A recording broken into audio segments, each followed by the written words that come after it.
पैदाइश उसका 35वां बाब जो 29 आयत पर मुश्तमिल है।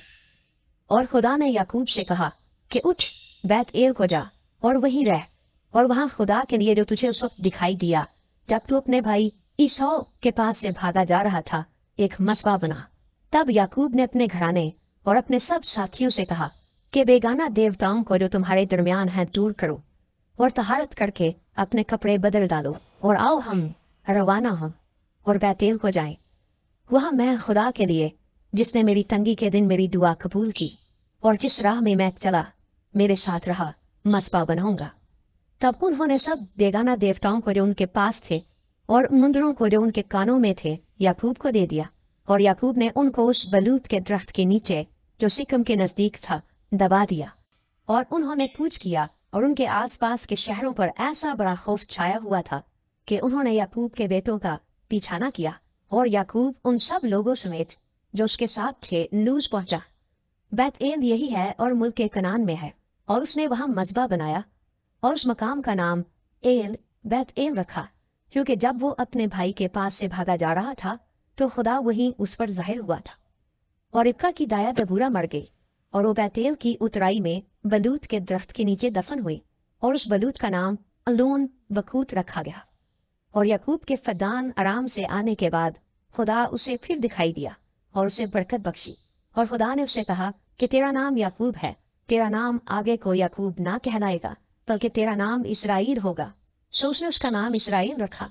फिर खुदा ने उससे कहा कि मैं खुदाए कादिर मुतलिक हूँ, तू बड़ुमंद हो और बहुत हो जा, तुझसे एक कौम बल्कि कौमों के जत्थे पैदा होंगे और बादशाह तेरे सुरब से निकलेंगे। और ये मुल्क जो मैंने इब्राहिम और इसहाक को दिया है सो तुझको दूंगा, और तेरे बाद तेरी नस्ल को भी यही मुल्क दूंगा। और खुदा जिस जगह उससे हमकलाम हुआ वहीं से उसके पास से ऊपर चला गया। तब याकूब ने उस जगह जहां वो उससे हमकलाम हुआ पत्थर का एक सतून खड़ा किया और उस पर तपावन किया और तेल डाला। और याकूब ने उस मकाम का नाम जहां खुदा उससे हमकलाम हुआ बैतेल रखा। और वो बैतेल से चले और इफरात थोड़ी ही दूर रह गया था कि राखिल के दर्द ज़ै लगा और वज़ह हमल में नहायत दिक्कत हुई। और जब वो सख्त दर्द में मुब्तला थी तो दाई ने उससे कहा, डर मत, अब के भी तेरा बेटा ही होगा। और यूं हुआ कि उसने मरते मरते उसका नाम बिनुईनी रखा और मर गई, पर उसके बाप ने उसका नाम बिन्यामीन रखा। और राखिल मर गई और इफरात यानी बैतलहम के रास्ते में दफन हुई, और याकूब ने उसकी कब्र पर एक सुतून खड़ा कर दिया। राखिल की कब्र का ये सुतून आज तक मौजूद है। और इसराइल आगे बढ़ा और अदर के बुर्ज की पहली तरफ अपना डेरा लगाया। और इसराइल के उस मुल्क में रहते हुए यूं हुआ कि रूबन ने जाकर अपने बाप की हरम बिलहा से मुबाशरत की, और इसराइल को ये मालूम हो गया। उस वक्त याकूब के 12 बेटे थे। लिया के बेटे ये थे, रूबन याकूब का पहलोठा, और शिमाउन और लावी और यहूदा और इस्कार और ज़बूलून। और राखिल के बेटे यूसुफ और बिन्यामीन थे। और राखिल की लौंडी बिलहा के बेटे दान और नफ्ताली थे। और लिया की लौंडी जिल्फा के बेटे जद और आशिर थे।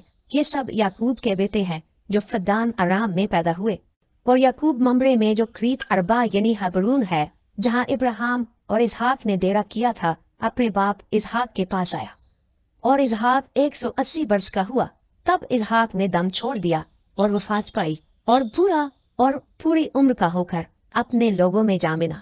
और उसके बेटों ईसौ और याकूब ने उसे दफन किया।